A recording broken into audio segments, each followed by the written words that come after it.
वहीं गुलाम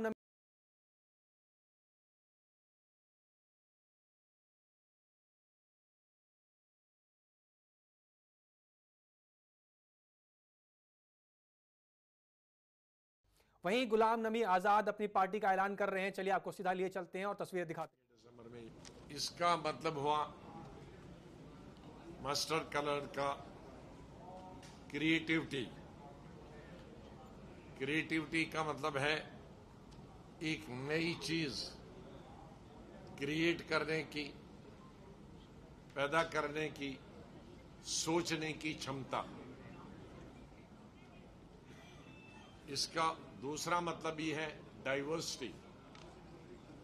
तो डाइवर्सिटी का यूनिटी इन डाइवर्सिटी। हमारा पूरा भारत देश और उसके अंदर जम्मू कश्मीर डाइवर्सिटी से भरा हुआ, चाहे धर्म की बात लें, जातियों की बात लें, भाषा की बात लें, खाने पीने की बात लें, पहाड़ और मैदान की बात लें, चीजें पैदा करने की बात लें, तो ये एक डाइवर्सिटी है। व्हाइट का मतलब हुआ जो बीच में है शांति, अमन। तो हम गांधी जी को मानने वाले हैं, तो इसलिए हम शांति और अमन हमारी प्राथमिकता रहेगी और हमारा उसूल भी रहेगा। अब ये जो कलर है, इसमें पूरा दुनिया समा जाता है। इसके इतने मतलब हैं। ये डार्क ब्लू कहिए, ये समंदर की गहराई से लेकर आसमान की ऊंचाइयों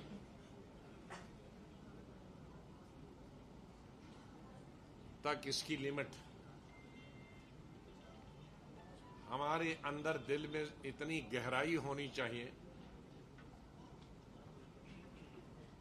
कि ऐसा नहीं इधर कान से सुना कुछ तो और इधर बता दिया। इतनी ताकत होनी चाहिए हमको बर्दाश्त करने की दिल के अंदर। और आसमान जैसे हमारी खुला होना चाहिए दिमाग, सोच बंद नहीं होनी चाहिए।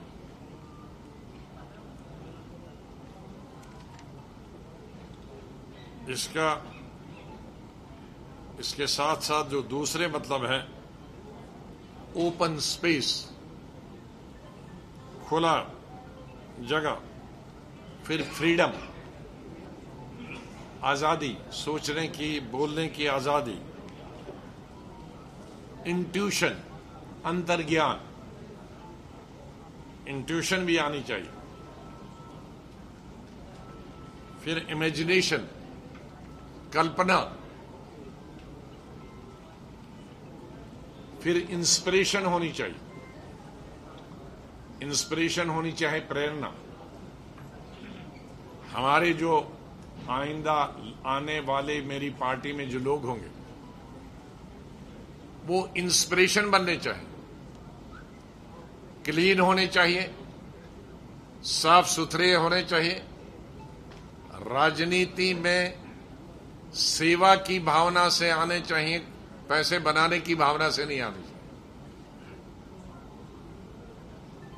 ताकि उनको देखकर हमारे आने वाले जो बच्चे या बच्चियां हैं शहर में, देहात, वो इनको इंस्पायर कर सकते हैं, उनसे प्रेरणा मिल सकती है। गांधी जी को आज कितने साल हो गए, पौना दशक हमसे जुदा हुए।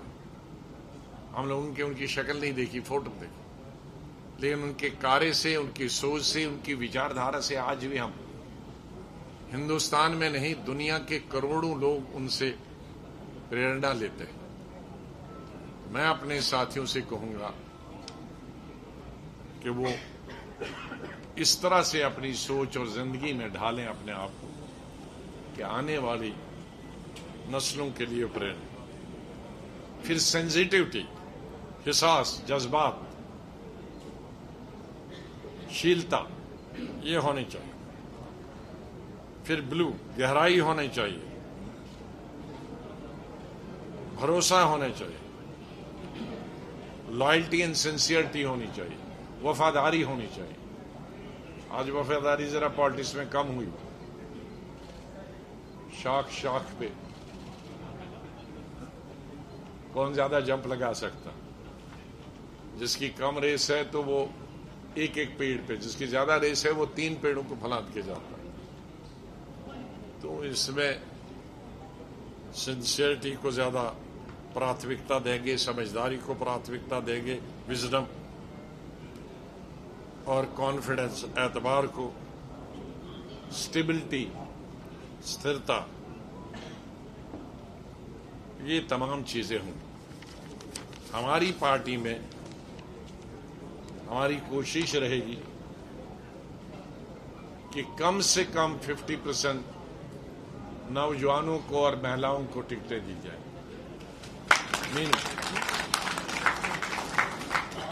ताकि आने वाले नस्लों के लिए यहां कोई एज बार हम नहीं रखेंगे। हर का अपना अपना महत्व, नौजवान और बुजुर्ग को एग्जिस्ट करेंगे। जैसा हमारा समाज है, जैसा भगवान ने हमें बनाया है, कोई भगवान उठा के नहीं लेता है एक एज के बाद। मेरे पास पार्लियामेंट में मिसाल हैं जो 90s में भी रहे,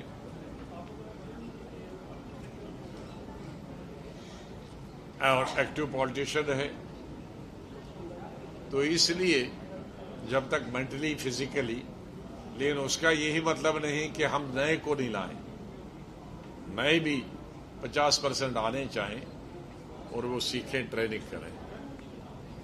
तो ये हमारे कुछ विचार थे।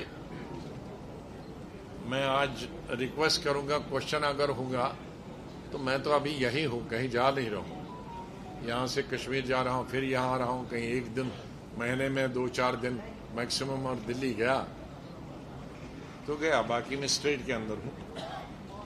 लेकिन आज इसी से रिलेटेड करें, नाम और पार्टी से क्वेश्चन तो अच्छा रहेगा अगर किसी ने करना।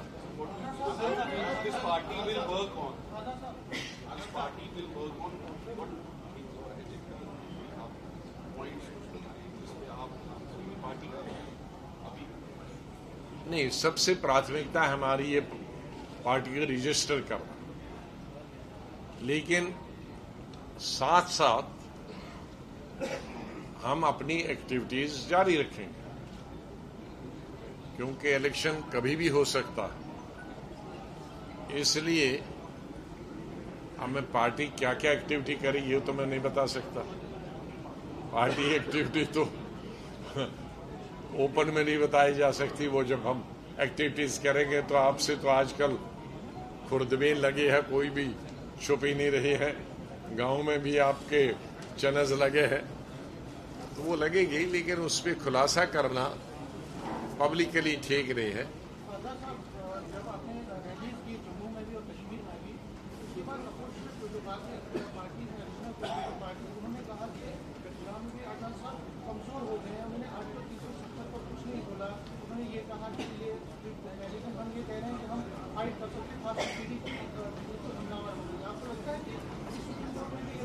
आप पार्लियामेंट का रिकॉर्ड डालें, किसने बोला है और किसने नहीं बोला।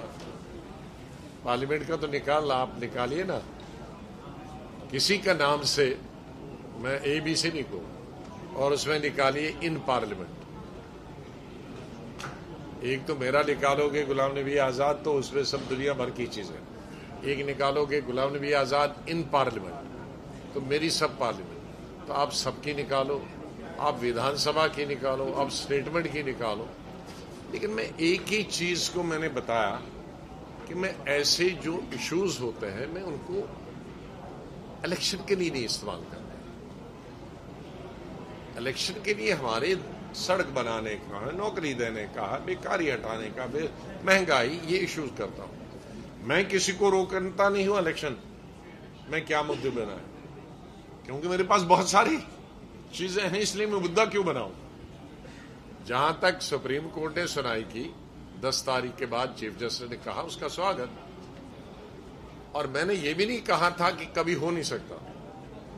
मैंने ये बताया हो सकता है, लेकिन मोदी जी से मैं तो नहीं मनवा सकता हूं कि तुम वापस लो। यही तो हो सकता है ना। किसी की अगर ताकत है मोदी जी को मनवाने की, अमित शाह जी को मनवाने की, करा ले। बहुत अच्छी बात, वेरी गुड, वेलकम।